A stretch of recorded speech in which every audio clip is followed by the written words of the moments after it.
Umugoroba mwiza wo ku itariki ya 19 ukwezi kwa 12 2025 uyu munsi ni kuwa gatanu.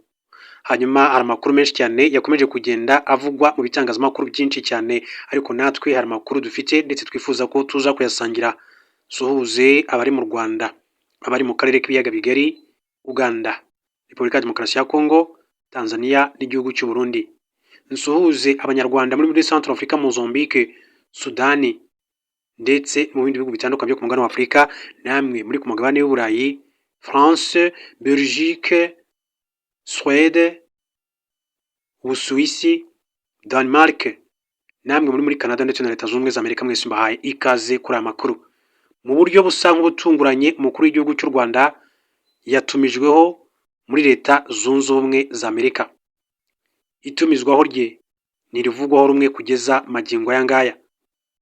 Bivugwa ko Perezida Donald Trump nyuma yo kubona umwuka mubi wakomeje kugenda utumba mu burasirazuba bwa Repubulika ya Demokarasi ya Kongo, nyuma y'aho M23 ifashe umujyi wa Uvira, ndetse icyo gihugu cya Leta Zunze Ubumwe za Amerika hamwe n'ibindi bihugu bitandukanye by'umurengerazuba bw'isi bagasohora amatangazo ashinja u Rwanda n'ingabo z'u Rwanda RDF gufasha umutwe wa M23, ndetse igihugu cy'uburundi nacyo kigasa nk'ikibyinjiramo kivuga ko u Rwanda rwagabye ibitero bikomeye ku butaka bw'u Burundi, aho bavuga yuko hari ibisasu byarashwe ku butaka bw'u Burundi.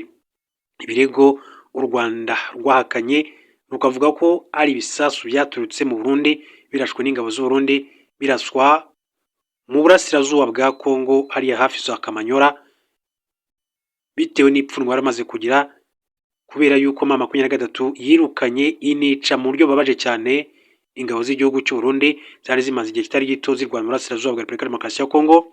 Ni coalition irimo FARDC, ingabo z'u Burundi, FDLR, umutwe w'iterabwoba urwanya ubutegetsi bw'igihugu cy'u Rwanda, ndetse na Wazalendo. Donald Trump bivugwa ko akeneye byihutirwa umukuru w'igihugu cy'u Rwanda, Perezida Paul Kagame. Byinshi kuri iyi nkuru y'itumizwa ry'umukuru w'igihugu cy'u Rwanda ndetse na Perezida Felix Tshisekedi i Washington DC muri Leta Zunze Ubumwe za Amerika, ndaje mbigaruke mbere yo kubaha inshamake y'amakuru agezweho muri aka kanya, hanyuma tukaza kwitsa ku ngingo yacu. Ndaza kubabwira uwitwa Senateri Graham yashenguwe n'ibitero bigabwa kuri AFC M23, nawe yandikira Perezida Donald Trump amusaba ikintu gikomeye muri rusange. Ikaze rero. Muri Repubulika ya Demokarasi ya Kongo hari amakuru avugwa yuko General Yave, uyu nguyu yari umusirikare ukomeye cyane mu ngabo za Repubulika ya Demokarasi ya Kongo. Hatangijwe rero urubanza rwa General Yave Filemon ushinjwa ibyaha birimo ubugambanyi. Urukiko rukuru rwa gisirikare muri Kongo rwatangaje ko hafunguwe kuri wa gatanu tariki ya 19 Ukuboza 2025 urubanza rwa Lieutenant General Filemon Yave wahoze ayobora akarere ka gatatu ka gisirikare afite icyicaro muri ho Katanga mu majyepfo y'uburasirazuba bwa Repubulika Iharanira Demokarasi ya Kongo. Nk'uko bigaragara mu nyandiko y'ibirego, Lieutenant General Yave akurikiranyweho ibyaha muri dosiye ebyiri. Iya mbere iribana n'ibyaha by'ubuhemu ndetse no gushishikariza abasirikare gukora ibikorwa binyuranye n'inshingano zabo na discipline ya gisirikare. Idosiye ya kabiri, nk'uko inkuru dukesha kimwe mu bitangazamakuru by'imbere muri Kongo, ikomeza ivuga ko ijyanye n'ibyaha byo kugambanira igihugu ndetse no kugira uruhare mu mutwe wigomotse ku butegetsi. Uru rubanza bivuga ko ruri mu rwego rw'imanza zatangijwe n'ubutabera bwa gisirikare kugira ngo bugaragaze umucyo ku byaha bikomeye byakozwe kandi bibangamira umutekano w'igihugu n'ubumwe bw'ingabo za Repubulika ya Demokarasi ya Kongo. Lieutenant General Yave Filemon yatawe muri yombi ku itariki ya 20 Nzeri 2022 ashinjwa ibyaha byo kugambanira igihugu ndetse no gushaka guhirika ubutegetsi, afungirwa i Kinshasa. Uyu rero yarasanzwe ari komanda y'ibikorwa bya gisirikare, akaba ari General Yave. Hanyuma duhinduye ingingo, mbabwire ko igihugu cy'u Burundi nk'uko amakuru akomeza kugenda abigarukaho, biravuga yuko u Burundi bwateguye imyigaragambyo yo kwibasira igihugu cy'u Rwanda ku munsi w'ejo. Amakuru ava muri icyo gihugu avuga ko leta y'iki gihugu yamaze gutegura imyigaragambyo igamije kwibasira u Rwanda, izabera kuri izo ambasade z'ibihugu bitandukanye mu ambasade y'igihugu cy'u Rwanda. Makuru avuga ko iyo myigaragambyo imaze itegurwa n'abayobozi ishyaka rya CNDD-FDD ku butegetsi, iteganijwe kuba kuri wa gatandatu tariki 20 Ukuboza. Imyigaragambyo biteganyijwe ko izabera imbere ya ambasade z'ibihugu birimo Leta Zunze Ubumwe za Amerika, Rwanda, France ndetse na Belgique. Abigaragambya bazaba bashinja u Rwanda kwica amasezerano ya Washington DC yasinywe hagati yarwo na Repubulika ya Demokarasi ya Kongo. Amakuru avuga ko ubutegetsi bwa Perezida Evariste Ndayishimiye bwateguye imyigaragambyo mu rwego rwo kunezeza inshuti ye magara Felix Antoine Tshisekedi Tshilombo wa Repubulika ya Demokarasi ya Kongo.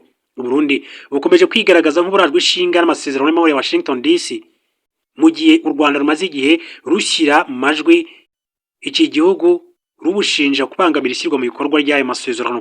Mu gihe amasezerano yashyizweho umukono muri Kamena uyu mwaka mbere yo kwemezwa na ba Perezida Paul Kagame na Perezida Felix Tshisekedi kuwa 4 Ukuboza, ateganya ko imirwano ihagarara muri RDC. Ingabo z'iki gihugu zikomeje gufatanya n'abarimo ingabo z'u Burundi mu kugaba ibitero kuri AFC M23.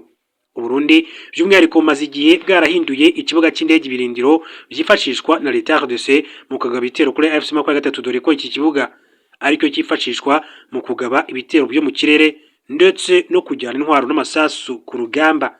Ingabo z'u Burundi kandi zikomeje gufatanya urugamba n'umutwe wa Genocide wa FDLR, ndetse amakuru avuga ko ari abarwanyi b'uyu mutwe bacumbikiye mu gihugu cy'u Burundi, mu gihe amasezerano Washington asaba ko uyu mutwe urandurwa burundu. Mu buryo bw'ishamake kugira ngo tujye ku nkuru yacu nyirizina y'uburyo Leta Zunze Ubumwe za Amerika zatumije umukuru w'igihugu cy'u Rwanda ndetse na Perezida Felix Tshisekedi, reka nce muri Beni mbabwire ko amakuru avuga yuko abasirikare hafi 200 ba FARDC basoje imyitozo yo kurwanira mu ishyamba. Abasirikare 180 mu ngabo za Repubulika ya Demokarasi ya Kongo FARDC kuri wa 4 ushize tariki ya 18 Ukuboza basoje ku mugaragaro imyitozo y'intambara yo mu mashyamba yaberaga mu ntara ya Ituri. Abasirikare umutwe wa Tigre na batayo ya Reconnaissance bakoze amahugurwa kuva tariki 24 Ugushyingo kugeza tariki ya 17 Ukuboza. Mu byumweru 4 bigishijwe gukoresha busol na GPS, kugenda n'amayeri yo kurwanira mu ishyamba, kumanuka muri kajugujugu, kurasira mu ishyamba. Bahabwa n'amasomo ku burenganzira bw'ibanze bwa muntu no kurwanya ihohoterwa rishingiye ku gitsina. Amahugurwa abereye mu nkambi ya Jango ya FARDC ku gice cya teori ndetse no mu nkambi ya Ndoromo ya MONUSCO ku myitozo ya pratique. Kuri Colonel Attila wo mu ngabo za MONUSCO ukomoka muri Brazil, ari nawe ushinzwe amahugurwa, aya masomo yo kunonosora imikorere yerekana ubushake bwa MONUSCO mu gushyigikira FARDC mu kugarura amahoro muri Ituri. Komanda w'akarere ka 32 ka gisirikare General Antoine David Mushimba wari uhagarariye guverineri mu muhango wo gusoza yasabye abasirikare batojwe gushyira mu bikorwa ubumenyi bahawe bwose mu nyungu z'igihugu cya Repubulika Iharanira Demokarasi ya Kongo. Abasirikare barenga 1000 bamaze gutozwa. Kuva muri Mutarama 25 abasirikare barenga 1000 ba FARDC bahamagurwa yihariye n'ingabo zishinzwe kubungabunga amahoro MONUSCO mu rwego rwo kongera ubushobozi ingabo za Repubulika ya Demokarasi ya Kongo, nk'uko amakuru akomeza kugenda bishimangira. Tugaruke rero ku nkuru yacu unyirizina nyuma y'amasezerano yashyizweho umukono Washington DC hagati ya Perezida Paul Kagame ndetse na Perezida Felix Tshisekedi wa Repubulika Iharanira Demokarasi ya Kongo. Mbabwire ko ari amakuru avuga yuko umukuru w'igihugu cy'u Rwanda yaba yongeye gutumizwaho ndetse na Perezida Felix Tshisekedi. Senateri Lindsey Graham yashenguwe n'ibitero bigabwa kuri AFC M23. Senateri Lindsey Graham wahagarariye Leta ya South Carolina mu nteko ishinga amategeko ya Leta Zunze Ubumwe za Amerika yashimye icyemezo cy'ibiro AFC M23 cyo kuva mu mujyi wa Uvira, agaragaza ariko ko ashenguwe n'ibitero iri kugabwaho. Tariki ya 17 na 18 Ukuboza 2025 abarwanyi ba AFC M23 bavuye mu mujyi wa Uvira hashingiye ku cyifuzo cya Amerika isanzwe igira uruhare mu biganiro by'amahoro bihuza irihoro ry'ubutegetsi bwa Repubulika ya Demokarasi ya Kongo.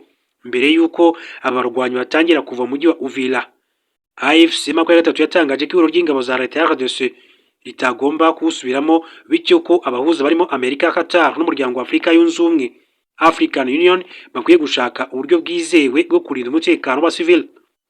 Umuyobozi wungirije wa AFC M23 ushinzwe ibikorwa bya politiki Bertrand Bisimwa yagize ati ni ikintu cyiza kubona ingabo za M23 ziva muri Uvira, ariko bizaba byiza cyane kubona Uvira n'abantu bayo birindwa ingabo z'abagizi ba nabi n'ingengabitekerezo yazo mbi. Nubwo AFC M23 yafashe iki cyemezo, ibirindiro byayo mu bice byo mu ntara Kivu y'Amajyaruguru cyane cyane muri teritwari ya Masisi byakomeje kugabwaho ibitero n'imitwe ya Zalendo ishyigikiye na Leta ya RDC. Leta ya RDC ntiyanyuzwe n'icyemezo cya AFC M23 cyo kuva muri Uvira, ahubwo yatangaje ko iri huriro rigomba gukura abarwanyi baryo mu bice byose rigenzura, ni mu bihe ibiganiro by'amahoro bibera i Doha muri Qatar bikomeje. Mu ijoro ryo kwa 18 Ukuboza, Senateur Graham yatangaje ko amakuru y'icyemezo cya FC23 yo gukura abarwanyi mu mujyi wa Uvira yamushimishije, ariko ko yababajwe nuko bari kugabwaho ibitero. Ati nishimiye kubona amakuru avuga ko ingabo za M23 ziri kuva muri Uvira muri RDC, ariko biranshengura kukumva ko izi ngabo ziri kuvamo ziri kugabwaho ibitero. Ni ngombwa ko Amerika ishimangira uruhare rwayo rw'ubuyobozi igasubiza impande zose ku meza biganiro. Leta Senateur Graham yasobanuye ko ibiganiro by'amahoro hagati y'impande zihanganye ari ingenzi kuko biri mu cyerekezo cya President Donald Trump wa Amerika cyo kugeza akarere k'ibiyaga bigari ku mahoro n'iterambere ry'ubukungu. Akaba rero ari Senateur Lindsey Graham yagiye abigarukaho muri rusange. Hanyuma ikindi cyemezo gikomeye cyane cyafashwe na Leta Zunze Ubumwe za Amerika ni Minisitiri w'umutekano w'imbere mu gihugu muri Leta Zunze Ubumwe za Amerika witwa Kristi Noem yatangaje ko yagaritse tombola ya Green Card mu rwego rwo kubungabunga umutekano w'Abanyamerika.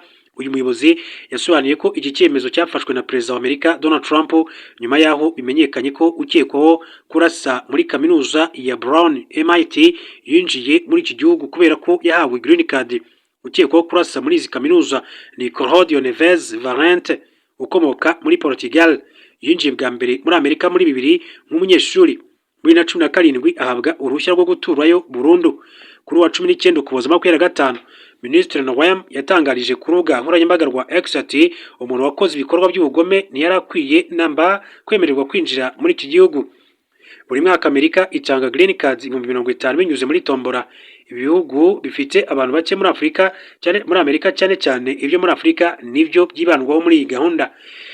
Muri 2025 rero nabwira ko abagera kuri miliyoni 20 nibo rero biyandikishije basaba Green Cards, hatsinda abarenga 131 barimo n'abashakanye.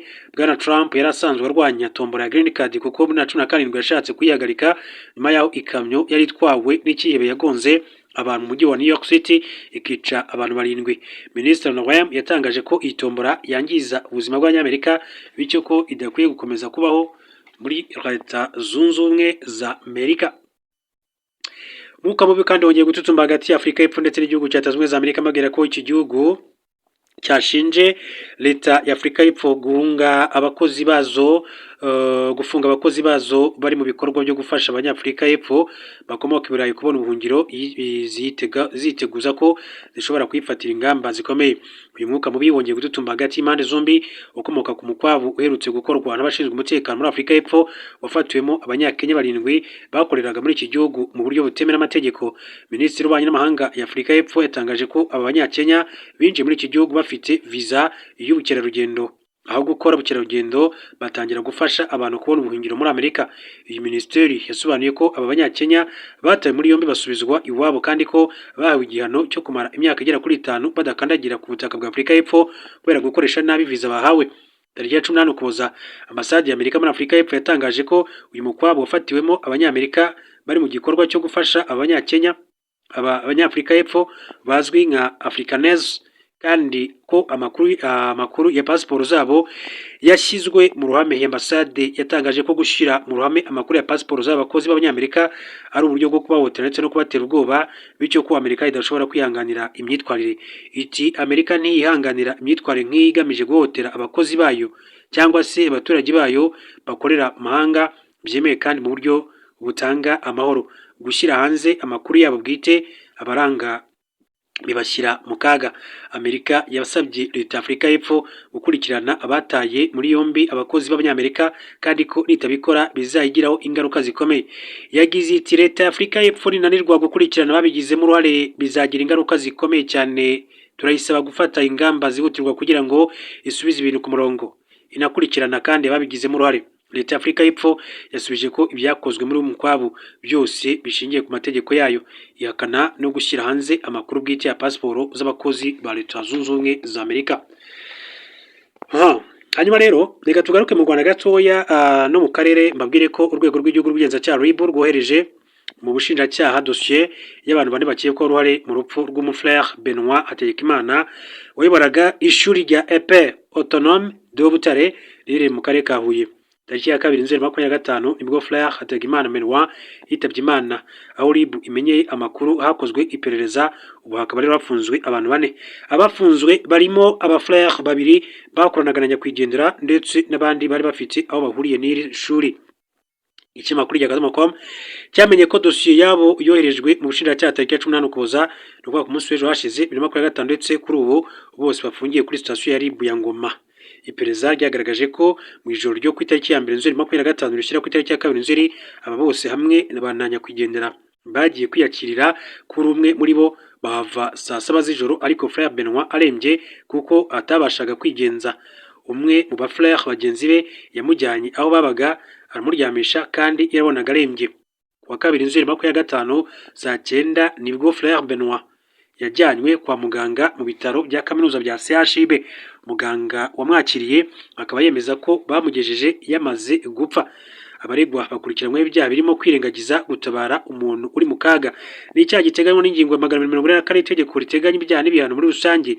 Iyo umuntu agihamijwe n'urukiko hanishwa igifungo kuva ku mwaka umwe ariko kitarenze imyaka igera kuri 3 n'ihazabu hagati ya 300 n'ibihumbi 500 y'amafaranga y'u Rwanda. Banakurikiranyweho icyaha cyo kuzimanganya ibimenyetso giteganywa n'ingingo ya 145 y'itegeko riteganya ibyaha n'ibihano muri rusange.